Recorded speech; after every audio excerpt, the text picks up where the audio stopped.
Be me, 34F, senior HR specialist at a tech firm. Got into HR because I genuinely wanted to fix the corporate culture from the inside. Tired of the tech bro narrative? It's 2024 at the time, and our diversity stats are still abysmal.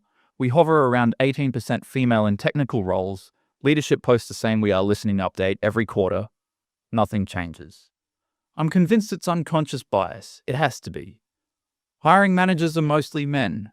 They hire people who look like them, talk like them, play the same video games. It's a self-perpetuating cycle of mediocrity disguised as culture fit. The engineering department is the problem. It's the programmer cliche come to life. 140 engineers, 128 men, 12 women. Every time I walk onto the dev floor, the air changes. It's quiet, but in an aggressive way. Silence broken only by the clacking of mechanical keyboards. They have these inside jokes I don't get. Slack channels locked down so HR can't see them.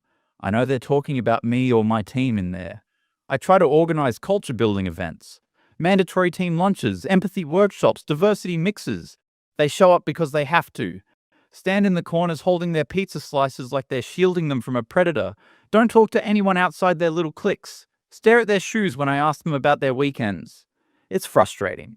I view my job as more than just payroll and benefits. I'm here to fix the culture, to make it inclusive, to break up the boys' club. Last quarter, the CEO pulled me into his office. "Stella, we have a problem with our diversity metrics." "Of course we do, Sherlock. Investors are asking questions. We look bad compared to our competitors. We need to hit 40% female representation in engineering by next year." I tell him it's a pipeline issue. I tell him the interview process is biased. He nods, doesn't care about the details, just wants the numbers. "Fix it. You have the budget." This is my moment. I go back to my desk, mind racing. The problem isn't just sourcing. We get female applicants. We get plenty. But they die in the technical interviews. Our senior engineers conduct the technical screenings. They claim the candidates aren't technical enough or failed the whiteboard test. I know what that really means. It means didn't laugh at my obscure Linux joke. It means didn't go to the same nerdy college as me. Unconscious bias is rotting this company from the inside out. I decide to go nuclear. I'm going to remove the human element entirely, build an automated hiring system, project equity, an AI that screens resumes, conducts initial code tests, and ranks candidates based purely on potential and aptitude, sans the biased markers. No names, no photos, no university names. Since Stanford bros hire Stanford bros, no graduation dates to prevent ageism, just pure unadulterated skill and psychological fit. I pitch it to the CTO. He's this exhausted-looking guy named David. Looks like he hasn't slept since 2014. He sighs, rubs his temples. "Stella, hiring is complex. An algorithm might struggle with nuance." I cut him off. "Humans struggle with nuance, David. Humans are biased. Algorithms are pure math. If we feed it the right data, it will give us fair results." He resists. I drop the investor pressure card. He folds immediately. "Fine. I'll give you 2 of my data scientists to help you build it. Just don't break production." I get assigned 2 junior devs, Ben and Jacob. Nicest guys on the floor, actually. Terrified of me. I explain the vision.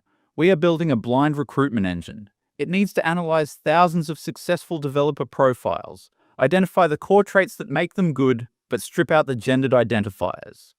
Ben raises his hand. "But Stella, if we train it on our current top performers, won't it just learn to hire people like them?" Smart kid, but I'm ahead of him. Exactly why we need to clean the data first, Ben. We define the parameters of success not just by code output, but by collaboration, communication, and adaptability. We mask the resumes. We tell the AI that specific bro keywords are neutral or negative. We spend 3 months building this thing. I'm in the Jira tickets every day, writing user stories. As a candidate, I want to be judged on my ability, not my gender. I make them implement a sentiment analysis module. It reads cover letters to detect growth mindset wording versus arrogant wording. I assume men use more arrogant language. This will naturally filter out the toxic masculinity. We also buy a data set of resumes from across the industry. High-performing women in tech. I force-feed this data into the model. "Look," I tell the AI, "metaphorically, this is what good looks like." We name the AI Athena. goddess of wisdom. It feels poetic. Launch day approaches. I'm buzzing with adrenaline.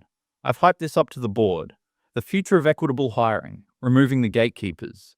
David is skeptical but stays out of my way. We turn Athena on for the Q3 hiring spree. We have 20 open positions for senior back-end engineers. Usually, we'd get 500 applicants. HR would screen 100, engineers would interview 40, we'd hire 5. Slow, painful, biased. Athena ingests 2,500 applications in 24 hours. I watch the dashboard. It's beautiful. She's parsing skills, analyzing GitHub repos, anonymized, reading cover letters for emotional intelligence benchmarks. I have a bottle of champagne in my desk drawer. Me and my assistant Jenny are watching the progress bar. Athena is set to shortlist the top 50 candidates for final behavioral interviews. I've instructed the system that the final cohort must be merit-based, but because I removed the bias, I'm expecting at least a 50-50 split, maybe even 60-40 women because, frankly, women try harder in cover letters. The progress bar hits 100%. The list generates only ID numbers at first. Candidate 4921. Candidate 8832. Okay, I say, hands trembling slightly. Let's unmask them. Jenny hits the button. The spreadsheet populates names and demographics. I scan the list. James, Michael, David, Christopher, Joshua, Daniel. Scroll down. Kevin, Brian, Matthew, Andrew, Ryan. Scroll down. Stephen, Thomas, William, Justin. My heart drops into my stomach. I scroll to the very bottom. 50 names, 50 men. Absolute silence in my office. Jenny looks at me. Is it broken? It has to be. I snap. There's a bug. I call Ben and Jacob immediately. You guys messed up the weighting. They come running, looking panicked. They look at the code. No. Stella, look. The weights are exactly what you approved. Empathy score is weighted 20%. Collaboration history is 15%. Raw coding ability is 40%. Then why did it hire a frat house? Ben starts typing furiously, digging into the logs. Well, look at the empathy scores. He points to the screen. The men who were selected scored weirdly high on the empathy sentiment analysis.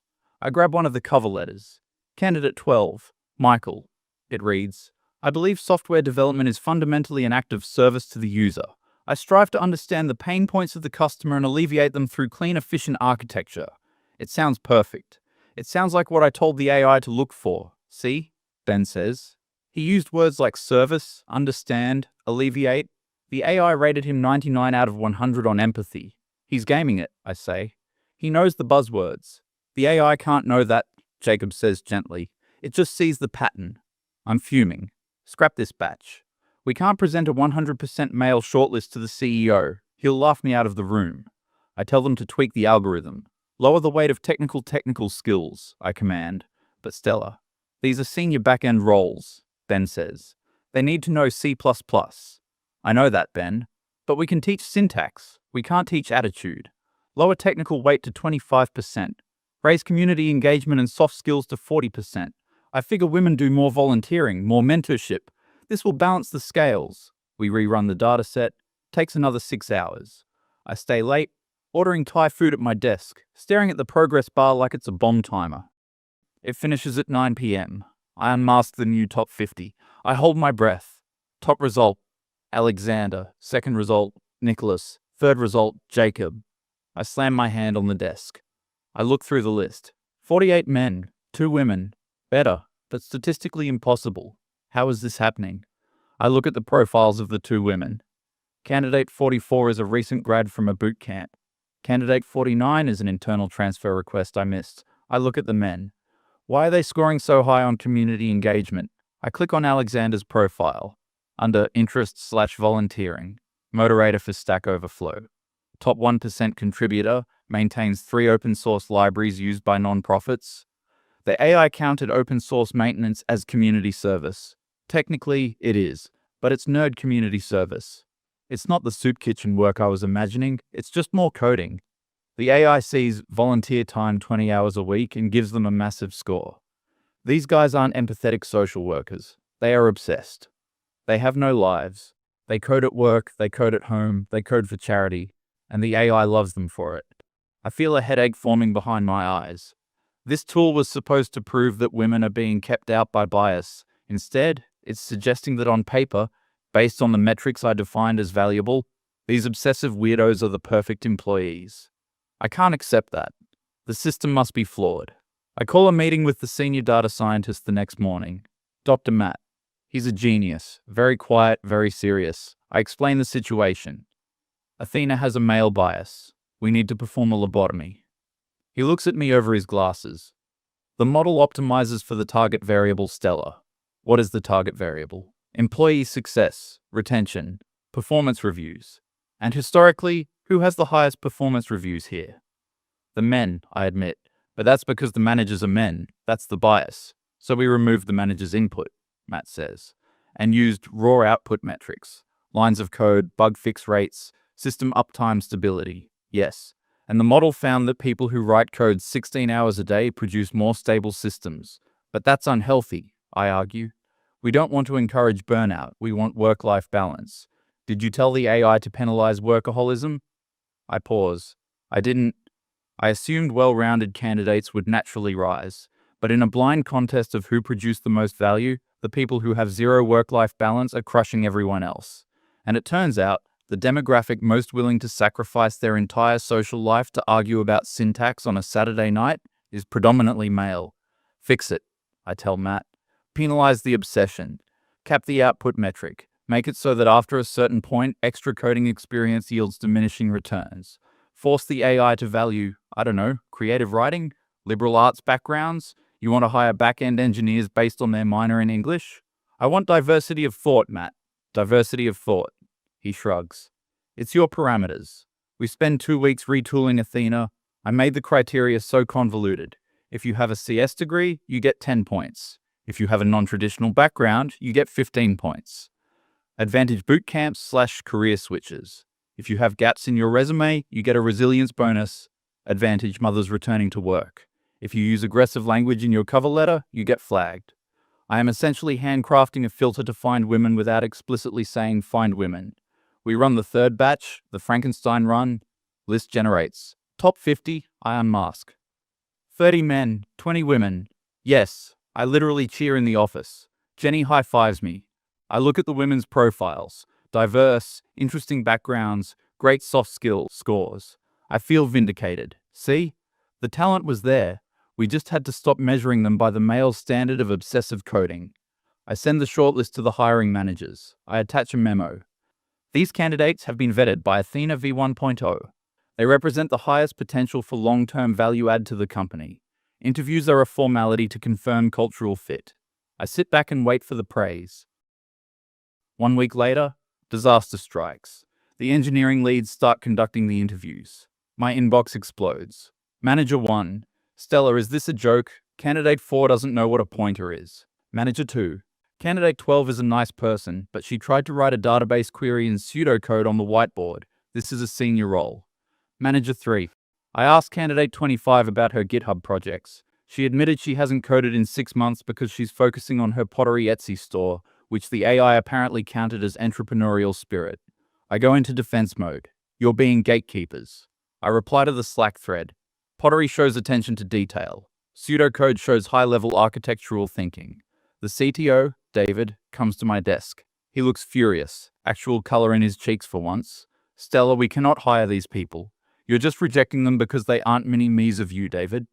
No, Stella. I'm rejecting them because our server architecture processes 50,000 requests a second, and if someone pushes bad code, we lose millions of dollars. I don't care about their pottery. They can learn. For a junior role, sure. These are senior roles paying $180K. We don't have time to teach them the basics. He overrides me. He scraps my list. He goes back to the old method, hiring from his network, asking for referrals. I am seething. I feel like I've been sabotaged. I decide to prove him wrong. I keep running Athena in the background. I tell her, find me the women who can code like the men. I strip away all the diversity bonus points. I go back to raw skill, but I add a constraint, identify female syntax patterns. I don't even know if that exists, but I'm grasping at straws.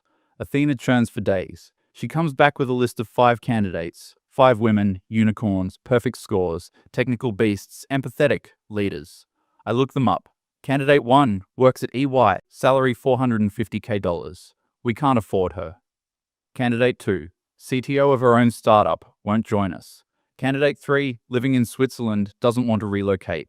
Candidate 4, retired at 35 after Bitcoin windfall. Candidate 5, actually a guy named Ashley from UK. Despair sets in. The reality hits me. The women who are that good are already taken. They are the most sought-after asset in the industry. Every company wants them. We are a mid-tier SaaS company. We get the leftovers. And the leftovers of the male demographic include the socially awkward, obsessive, unwashed geniuses who can code for 12 hours straight but can't make eye contact. The leftovers of the female demographic are normal people with healthy boundaries who aren't willing to grind that hard for a mid-tier salary. My bias against the men was actually a bias against people who have no life outside of code, and unfortunately that trait is highly correlated with keeping our servers running. I refuse to give up. I double down. I tell the CEO that the engineering team is being obstructionist.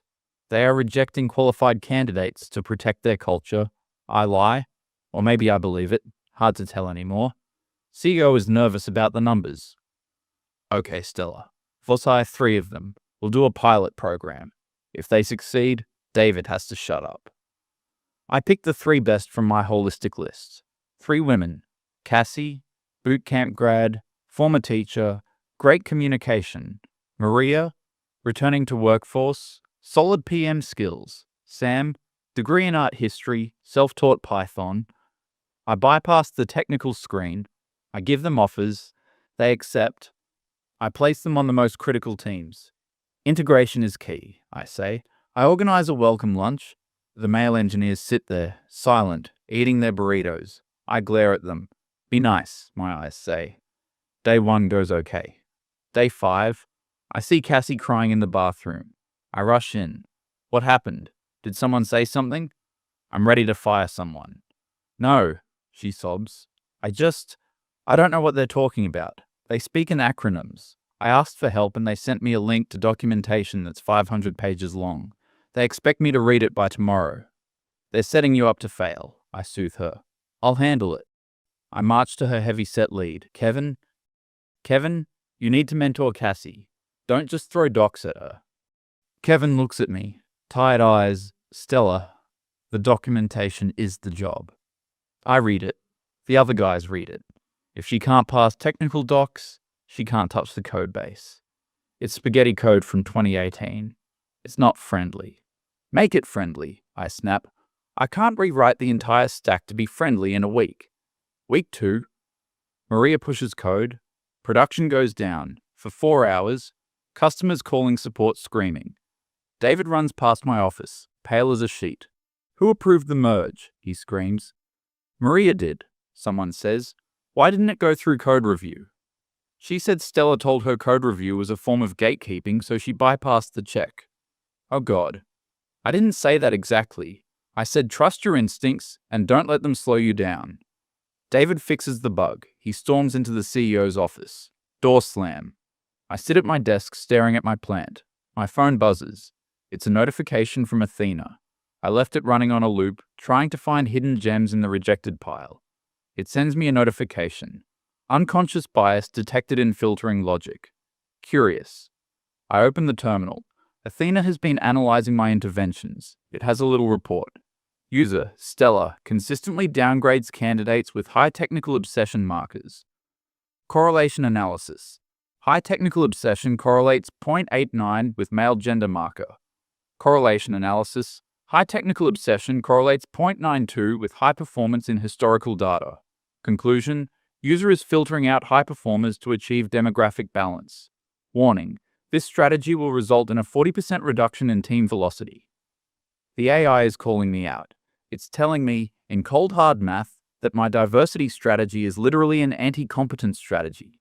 Not because women aren't competent, but because the specific subset of humans who are willing to destroy their bodies and minds for this specific job happen to be men. And looking for balance means looking for people who aren't that obsessive. But we need the obsession. I feel a knot in my stomach. I delete the report. Can't let anyone see that. The next day, there's an all-hands meeting. CEO looks grim. We are restructuring the engineering department. My heart leaps. Finally, he's firing the toxic leads. We're rolling back the Project Equity Hiring Initiative effective immediately. Room goes dead silent. We have lost 2 major clients due to the outage last week. Our velocity has dropped 30%. We need to focus on stability. David is taking full control of hiring again. The engineers don't cheer. That would be too social. But you can feel the tension leave the room. Shoulders drop, hoodies go up. Back to normal. I am called into a meeting afterwards. HR VP is there. Stella, we appreciate your passion. The kiss of death phrase, but we feel your talents are better suited for internal engagement. You're demoting me? We're pivoting you. No more hiring authority.